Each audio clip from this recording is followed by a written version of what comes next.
I'd invite you to open up your Bibles to Romans chapter 10, and we'll be looking there in just a moment.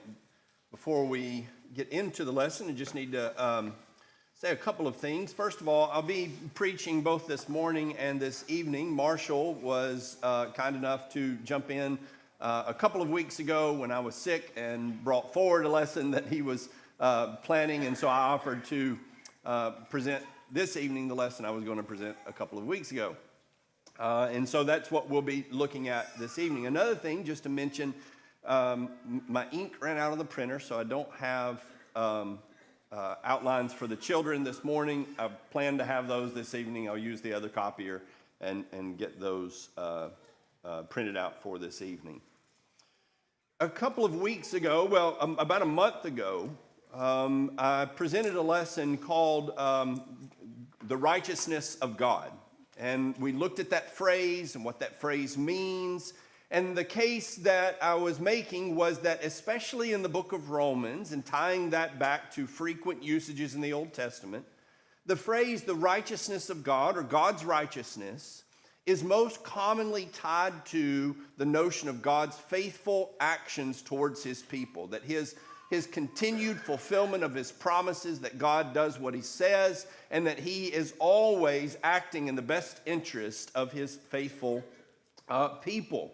And so I was making a point there and then tying that to our righteousness and how that helps us understand our righteousness. But one of the things that I would have liked to have done, if time had permitted, was to think about why that even matters. Why it matters that we understand the concept of God's righteousness and how that defines our own righteousness. Well, a couple of things. I wanted to go back and revisit that anyway. But secondly, things have boiled to the surface on social media regarding a preacher out in Texas that some of you, I'm sure, know and are familiar with, and some may not. But it was a huge dust-up on Facebook this last week, and emails going out about things that he's taught. Well, I've listened to those sermons even before all of that happened, and I had my own concerns. Well, I'm gonna tie those into what we're talking about this morning as we sort of clarify why this is important. I want to use some quotations from some of those sermons and show, if we don't have clarity, what can happen. What some of the problems that can develop in our understanding and our relationship with God can be. In Romans chapter 10, which is where we'll be making some more references as we go along. Romans chapter 10, beginning in verse 3, says, not knowing about the righteousness of God. This is where he's talking about his kinsmen as he references them, or his brothers as he begins the chapter, that they have this zeal without knowledge. He says they don't know about the righteousness of God, and seeking to establish their own, they did not subject themselves to the righteousness of God.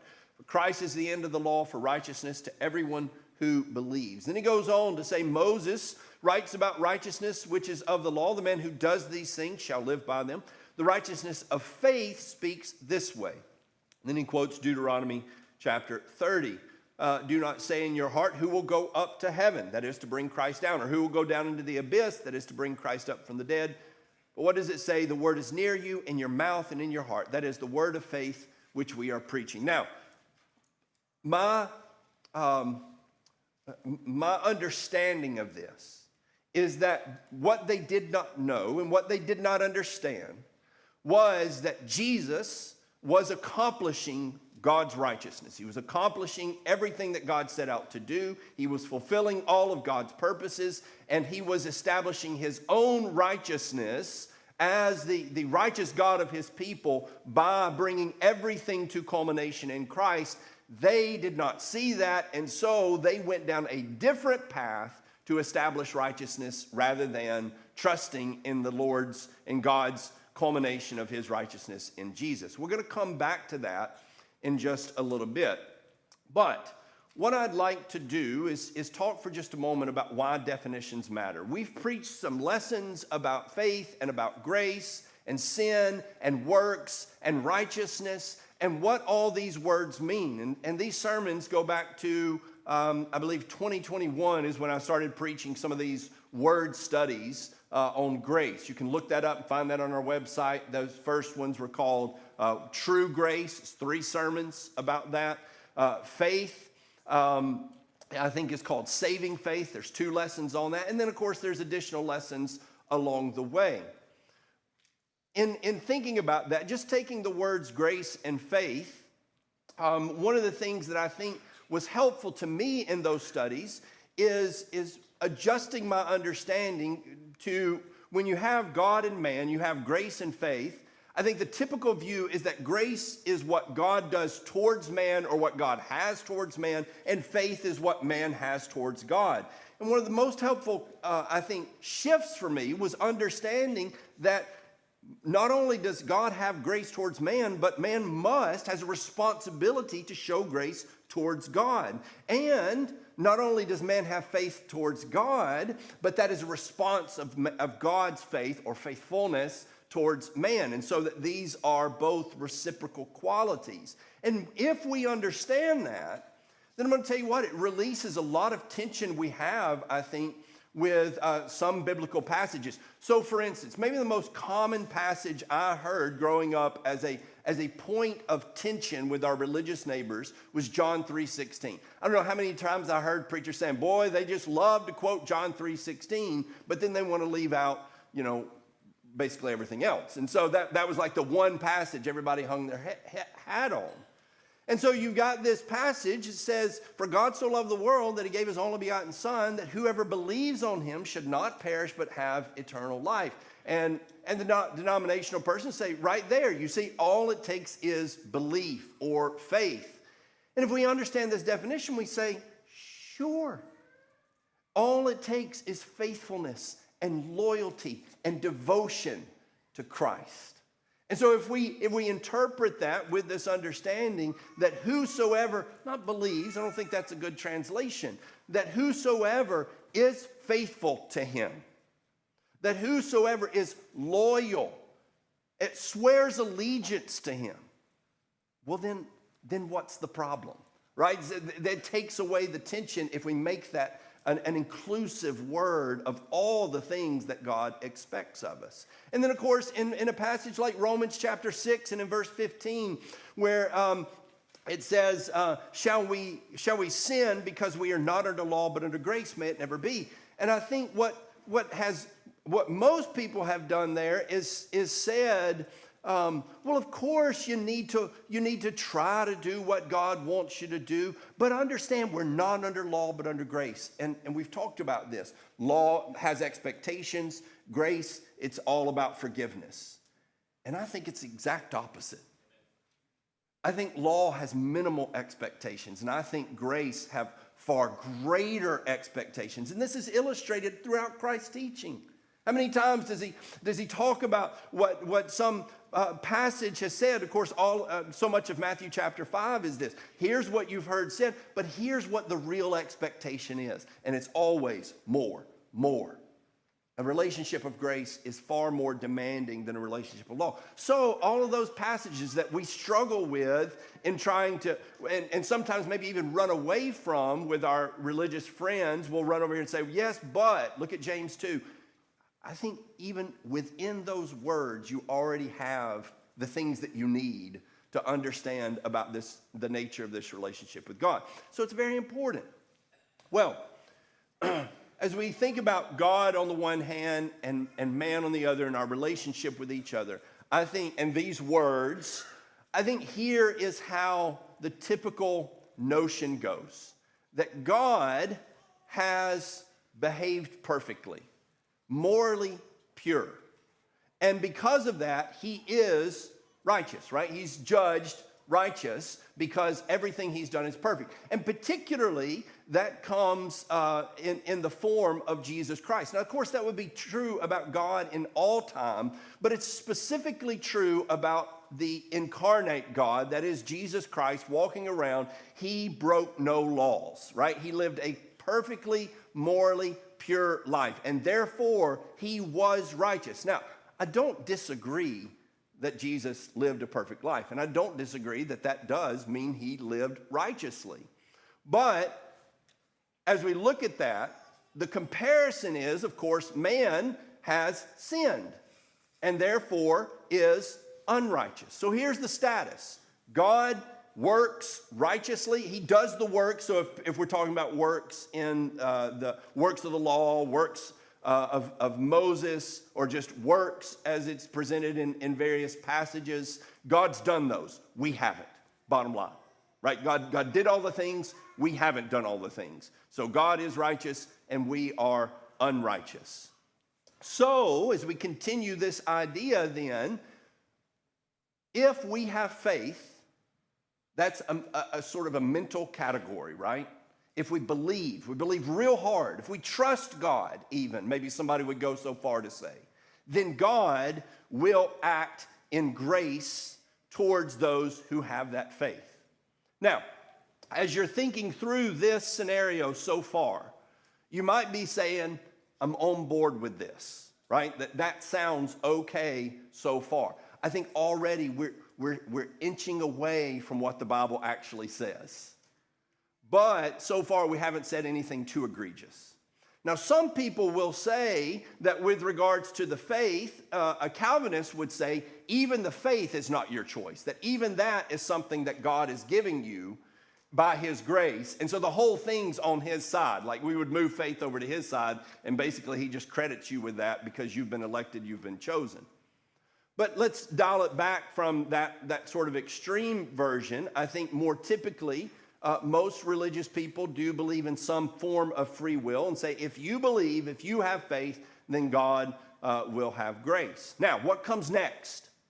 How does God's grace towards you work out?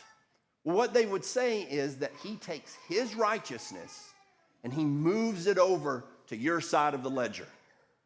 Not you behaved righteously, but rather his righteousness, that is the righteousness that Jesus was judged as having had by living a perfect life, is given to you. Now, how does that work? Well, you get credit for his works, right? So when, at the end of the day, when your deeds are judged, you're actually judged for Jesus's behavior. Your life is judged as if it were his life and his righteousness. Now again, in the Calvinist version of this, what do we do with sin and righteousness? We've taken it away from us, give it to God. He becomes sinful, right? And so they would take, the passage in 1 Corinthians, he became sin for us, which I believe refers to a sin offering for us, but he becomes sinful and therefore becomes unrighteous, and therefore his death on the cross is the death of a guilty man. Right? Because he takes on that guilt for us. So it's a transfer, or what is called imputation. His works and his righteousness are imputed to us. Our sin and our unrighteousness are imputed to him. All right, that is kind of the Calvinist presentation of what is happening in our salvation, how we become righteous. There's another version of this, a similar version but not identical. And that is that a lot of people believe what is happening is that God still does transfer his righteousness to us. And he does this, again, by means of transferring the credit for the works that Jesus did over to us. So we're credited. So when God looks, it's covering, see? And so when God looks at us, this is the language that's often used. It's not us, it's Jesus' image in front of us, and our unrighteousness is hidden behind his righteousness. But this version, they would say God is still, they don't believe in the double imputation. They believe God still keeps credit for his works. Jesus is still credited with his works and his righteousness. So God doesn't become unrighteous even though he has transferred his righteousness over to us. Now, I believe that the full Calvinist version of this is actually more logically sound because it actually does something with the sin and unrighteousness, right? If God's going to transfer his over to us, it can't just sit there and cover it. Something has to be done with the sin and unrighteousness. And so what they say is, of course, that gets transferred over to Jesus. But I think both are biblically wrong. Now, I'd like to come back to this idea in a little bit, but I want to I want to go through some of those quotes I mentioned at the beginning. And I just want to say right here, as we continue to go through this, if you're saying, look, I think I get a little bit of what you're saying, but there's some points that I'm not understanding, by all means, I'm open to conversation about this. I'm open to make more explanations or even hear corrections on these things. But I am trying to explain why I believe that this is important. So, the preacher's name in Texas is Chris Emerson. And if you're on Facebook, you probably know exactly what I'm talking about. If you're not, and you have no idea what I'm talking about, then you are living a blessed life. And I encourage you in it. But one of the sermons that Chris preached, and I don't know Chris personally, I'm just going off publicly available data. One of the sermons that he preached about a year and a half ago was on faith and righteousness. And about 2/3 of the way through the sermon, he came into this topic of righteousness. And he started it this way. He says in Romans 10 and verse 3, it mentions God's righteousness. He says, are you familiar with God's righteousness? God's righteousness is the goodness of God that you don't have. You can't have it. All right, already, let me pause right there. Already, what he's doing is defining God's righteousness as his perfect moral behavior. Now, that's different from what I'm saying, right? Already, he is saying, have you heard of God's righteousness? It means it's God's good behavior. It's the rightness of God, the goodness of God that you don't have. I believe it's the faithfulness of God. I believe that's what Paul is talking about. And so I want to suggest to you that the rug gets pulled right up from under everything that's fixing to happen if we understand rightly what God's righteousness is. Nevertheless, continue on. He says, we're told in Romans 3, on your best day, with your best effort, there is none righteous, not even one. So this is the corollary. You can't have God's righteousness because no matter how good you are, on your best day, with your best effort, there is none righteous, not even one. Now, in October 29th last year, I preached a sermon called Not Even One. This is why I preached that sermon. Because this is the all too typical view of our righteousness. That you can't do right things. You can't be righteous, not even for a single moment of your life. That is the Calvinist view, as well as many others view it that way, of Romans chapter 3, all those passages that we looked at there in Romans chapter 3, beginning there in verse 10.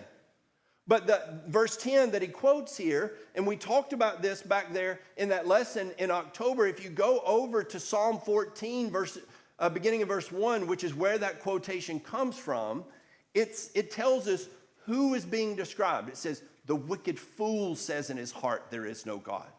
And they, third person, they act corruptly, they commit abominable deeds, there is no one who does good. And so David is not saying, I'm included.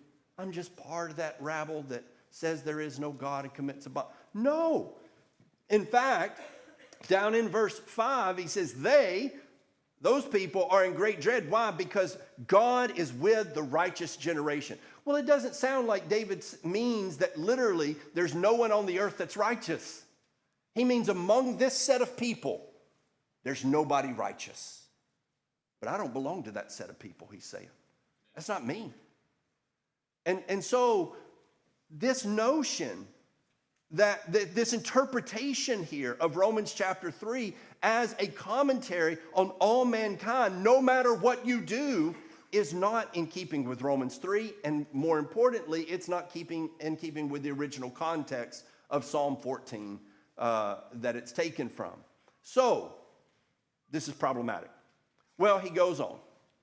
And he says, continuing in Romans 10, he says, the deal is, verses 5 and 6 in this whole text, for Moses writes that a man who practices the righteousness by the law has to live by it. But the righteousness based on faith speaks as follows. Let me just tell you, that's a paraphrase, right? It doesn't say that Moses writes that a man who practices the righteousness by the law has to live by it, but the righteousness based on faith speaks as follows. It says, rather, he says in verse 5, Moses writes about the righteousness which is of the law. The man who does these things shall live by them. Now that may sound like not too big of a difference of has to versus shall. But I think it is a really big difference. Because I think if you go back to Leviticus chapter 18 and verse 5, what God is saying there is the same thing that he says about his commandments throughout, which is, if you do what I say, it will bring life to you. Like the reward, what it brings is life, and as Jesus would put it, life abundantly, right? You're going to live because you do these things. And if you don't, you're going to die. And that's not just a moral pronouncement. I mean, if you don't follow God, it leads to death. And so as Moses would say in Deuteronomy, choose life. I've set before you two paths, a path to life and a path to death. So this isn't just saying, like in some rigid moral code, like you do this and you will be able to live and be pronounced innocent. You do this and you'll be pronounced guilty and therefore the death penalty. But I also think that what Paul is doing is something like what Jesus did in Matthew chapter 5, where he says, you've heard that it was said.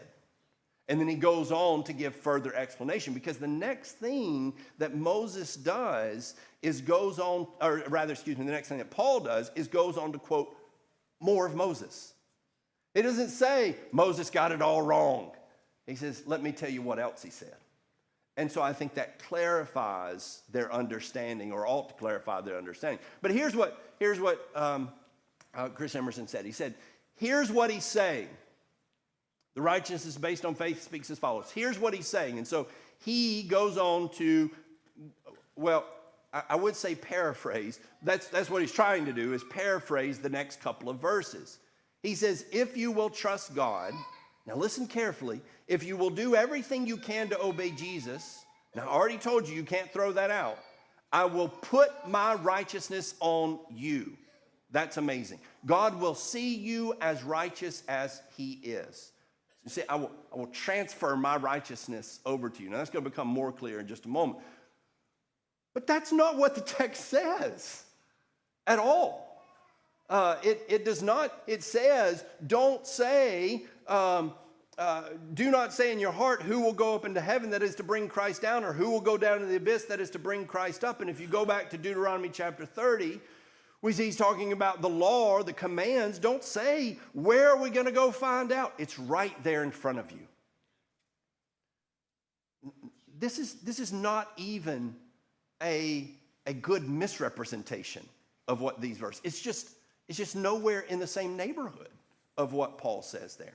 But what he's done here is he's already decided what righteousness is. He's already decided what Romans chapter 3 says about our righteousness. And now he's going one step further and then just reinterpreting everything that follows. He goes further. He says, here's the difference. Old law, we're keeping a resume of your righteousness. New law, only God's righteousness is in view, and that's got to make you smile. Not mine, not my record, not my ups and downs. Nope, all of that has been taken away and replaced with the righteousness from the Lord. You say, now, look, there's no way around. Now we're talking about certainly his righteousness being transferred over, and I get credit now for his righteousness. Now, there's just a heap of problems here.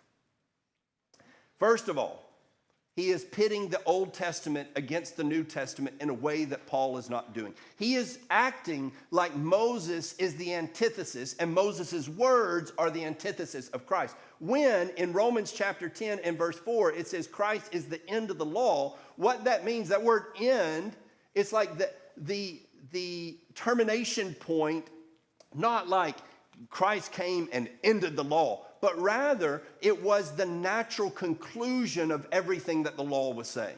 That's who Christ is. So you don't use Moses to defeat Christ. When Christ says in Matthew chapter 5, I did not come to abolish the law, but to fulfill it. I think we kind of in our minds sometimes, if we're not careful, we say, yeah, but he kind of still did abolish the law. He did not.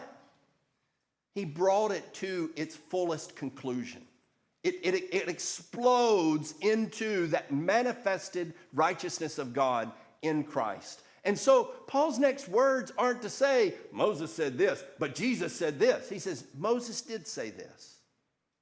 And I think he says that in a way that suggests that maybe you think you know what Moses meant by that. But let me add these words of Moses. And if you go back to Deuteronomy chapter 30, which is where he's quoting from there, again, as I already mentioned, in Deuteronomy chapter 30, what is happening there? Well, chapter 28 and 29 have been discussing their prophesied unfaithfulness. You're not going to do what God asked you to do. So you're going to be taken away into captivity. But he's going to bring you back. And when he does bring you back, and that brings us into chapter 30, when he does bring you back, I hope you listen that time. I hope you'll listen now that you've been through all of that. And I hope you won't say, as he says in verse 11, for this commandment which I am commanding you today is not too difficult for you, nor is it far from you. I don't think this preacher and a great many other preachers believe Deuteronomy 30 and verse 11. I don't think that they look at the law and agree with what God is saying here. When God says, I have not asked anything too hard of you. I'm going to tell you what, we live in a culture where we think everything's too hard for us. And so when God says, I've not asked anything too hard, I think, again, like growing up, our culture has shifted in this direction more and more to where we're being told kids can't handle normal life. They can't handle adulting. And so when they look at the law, what they see is something that is way over our abilities. Then you are indicting God.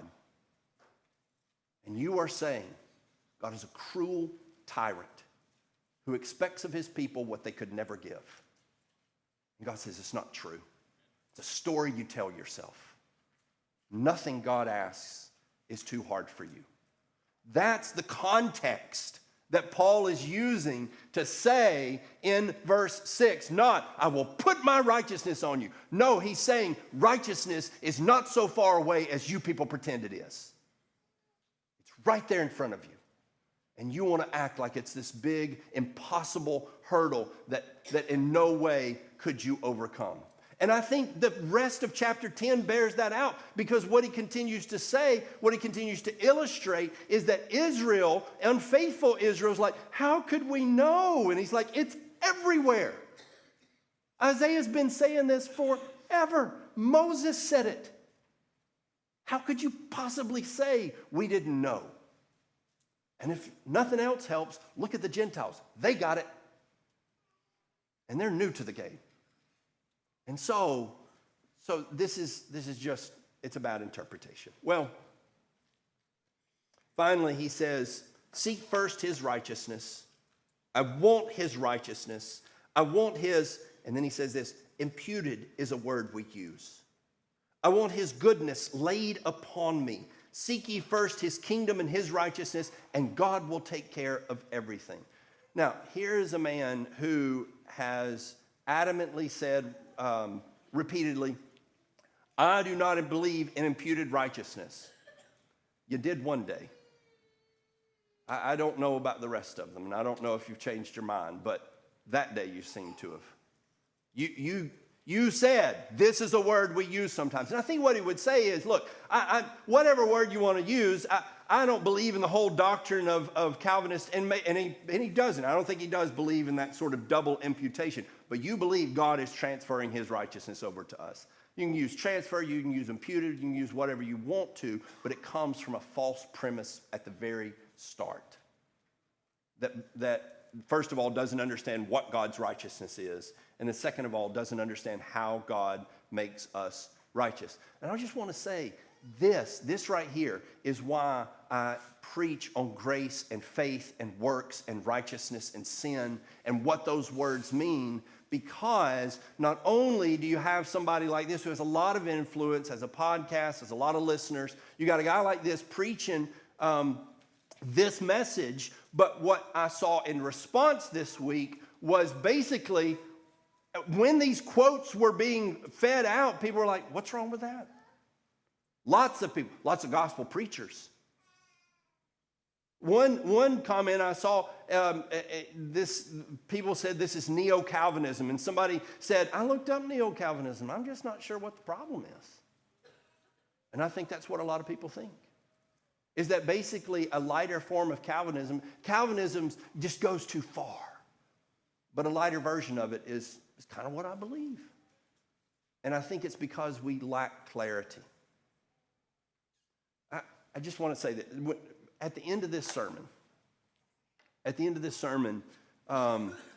before this sermon, they had sung the song, My Hope is Built on Nothing Less. And it talks about, is it that one? Dressed in his righteousness alone. Dressed in his righteousness alone is the phrase. And so he said, we all sang that. Dressed in his righteousness. You all sang that. And so what he was basically saying is you all consented to this very notion that I'm preaching, that we are dressed in Jesus' righteousness. I'm going to tell you what. I understand that not everybody who sings that, I understand that whole congregation didn't mean that they agree with this concept because they sang that. But when we keep singing something like that without challenge, then what we are doing is opening the door for this. We are repeating that into our vocabulary. And then somebody says, well, I mean, that sounds right. I know I've heard that quite a bit. So we need to take some care about our vocabulary. And songs are a place where I think a lot of vocabulary like that gets introduced. Well, let's come back then to where we were at the start, why these definitions matter. So if we take these qualities of grace and faith and righteousness, I believe that at best, what most people would do is they would say, God has acted with grace and faithfulness and righteousness towards us. And I think most people will agree with that. But I think where the rub is that people need to understand to participate in all of those, what we need is grace towards God. What that does, that's an agreement, that's participation. Now, when I say I've received God's grace, nobody thinks that God has transferred his grace over to me. Right? I've received God's grace, and I hope to act with grace in return to God. And then the same thing is true. God has been faithful to me. And so I need to not have faith, just believe in him. I need to be faithful to him. That's what he's asking for. And I think the same thing is true of righteousness, that God has been righteous towards me. And so what is my appropriate right to participate with that righteousness? Then I need to be righteous towards him. Now, I want to go back to the words that we had up here at the beginning. Faith and grace and righteousness and works and sin. I want to change a couple of them. I'm going to change faith to faithful. We've talked about that. I think that's a better notion in our minds. Faithfulness. Grace to gracious. And works, I'm going to change to deeds because I don't want to get confused. Deeds is the word that gets used when it says in Romans chapter 2 that we will be judged according to the deeds in the body, right? Whether good or evil, we're going to be judged. And it's the same word as works, but I think it's less confusing in this case because it doesn't get kind of mixed into some of those theological questions later. So, God has been gracious towards us. He has been faithful towards us, and he has been righteous towards us. And I think what these are ways of describing God's actions towards man.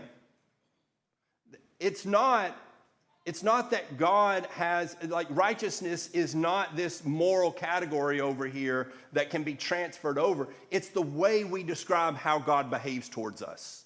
He's gracious, he's faithful, he's righteous. And the fact of the matter is, that, of course, man needs to be gracious and faithful and righteous. And so our deeds ought to be characterized by the same things towards God. The problem here in this relationship is, of course, sin. And so the reality is that no matter how gracious we are towards God or faithful or righteous, we have the burden, the debt that has been incurred because we sinned. We have sinned, or we do sin. But the fact of the matter is, sin is blocking out any righteousness that can be ascribed to us. It's sort of like in a courtroom. Let's say you've got a murderer who's on trial for murder. He committed it. He committed the murder. It was cold-blooded murder. And for his argument, he comes and he says, listen, I've done a lot of good for this community. And maybe he has. Or he says, listen, you would not believe the number of people that I have saved, that I have helped, all the good that I've done. So he sets all of that out there. Here's all the good that I've done. Now, what's the problem? You're still a murderer. And no matter what you've done, you cannot change that fact, that you killed that person. And so, at the end of the day, if it's a just court system, then all of that good behavior isn't going to change the verdict, which is that you are guilty of having committed murder. So that's where we stand. We can say, yes, but I've done gracious things, and I've done faithful things, and I've done righteous things. Yes, but you are a sinner. And that will not change no matter how many of those things you do. So, what has God done? In his graciousness and in his faithfulness and in his righteousness, he has come and he has brought to fruition this plan by which he can say, yes, you are guilty. Yes, you owe the debt, and I will pay it. And that removes sin. The cross, and that's where Paul is pointing to. We talked about that in Romans chapter 3. He's saying that's where the righteousness of God has all come to fruition, is at the cross. And the cross does pay for sin. So it's not that nothing's being done with sin. Something's been done with it. It's not been taken away cheaply. It's been taken away at the cost of the blood of God in the flesh. It is paid for. It's blotted out. That idea of you've got a ledger and there's sin on the ledger. Paid. It's not there anymore. You don't owe that debt. So where does that leave us?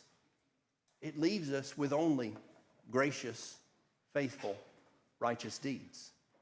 Now here's the problem. Here's why this won't work for Chris Emerson and for full Calvinists. Because they believe that you can't do gracious things. You can't do faithful things. You can't do righteous things. Because on your best day, with your best effort, you are not righteous. So what they would say is even if God takes away all of our sin, that doesn't leave us with gracious, faithful, righteous deeds. That leaves us with a blank slate.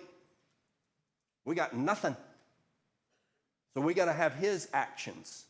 Because we can't perform gracious actions or faithful actions or righteous actions. That's the problem. Fundamentally, I think the problem is that people believe men are incapable of goodness. It goes back to a very, very old notion. We are at our core wicked, wicked people. I believe we have capacity for wickedness and we have capacity for goodness. And the choice has always been ours. Now, somebody might look at that and say, so it looks to me like after he takes away the sin that you do have your own righteousness. I want to take just a moment to address that. Nothing could be further from the truth. There is no boasting in this presentation. Let me tell you, first of all, because I ought to not boast because I didn't take away the sin. I didn't pay the debt. And so this righteousness right here is not the product of something I was able to accomplish. It is the product of what Jesus accomplished on the cross. But secondly, and I think maybe more importantly, is that we understand even the gracious, faithful, righteous deeds that I do will only ever always be reflections of what has already been done for me. At no point can I ever do anything for God and say, I have been gracious to God in a way he has not been to me. Jesus calls his disciples to go all the way to the cross for him. How far? How far should our faithfulness go? To death. Let's say a man goes to the cross, because many have. Goes to a literal cross, gets on a cross, and dies the same way Jesus does. What has he earned? Does he have boast? Can that man boast and say, look, I was on a cross for Jesus? I'll tell you what might be said to that man, only after he was on one for you. We're in the situation of Matthew chapter 5 and verse 46. Matthew chapter 5 and verse 46, if you love those who love you, what reward do you have? Do not even the tax collectors do the same? If you greet only your brothers, what more are you doing than others? Do not even the Gentiles do the same? If you die on a cross for Jesus, what have you done that he hadn't done for you? You're just paying back. And not nearly in full. You're giving what was given to you. What you took as a gracious gift that you had no right to demand. And so we can never put ourselves in the position of boasting over how God owes us. Not possible. But I think what people are afraid of is if we present this, that somehow it might leave room for boasting. Yes, if you twist things up, like I think the Judaizing teachers were, you could. But if you understand what's really happening, no, that's a fool's errand. Boasting. And of course, you don't even know what graciousness is and what faithfulness is and what righteousness is without God. It's all borrowed language. I go back to one of my favorite quotes from Wes Brown after we had witnessed a debate between an atheist and a man who was presenting the view of God. He said, I think the problem was that atheist got up and he started talking about what was right and wrong and what was good and evil. And I think I'd have just said to him, you don't get to use those words. You go find your own words. You see, you don't get to say, I'm gracious, without pointing to God and saying, it's because he showed me what that means. I'm faithful without pointing and saying, yes, I'm faithful because I know what that looks like because he showed me. I got nothing. I'm lost. I'm lost not just from the standpoint of lost in my sins. I'm lost as in I don't know what way's up without God pointing there. So none of it do I get to claim credit for. All the while, I do have the responsibility. I want to close with 1 Corinthians chapter 15. I know we've looked at this passage before.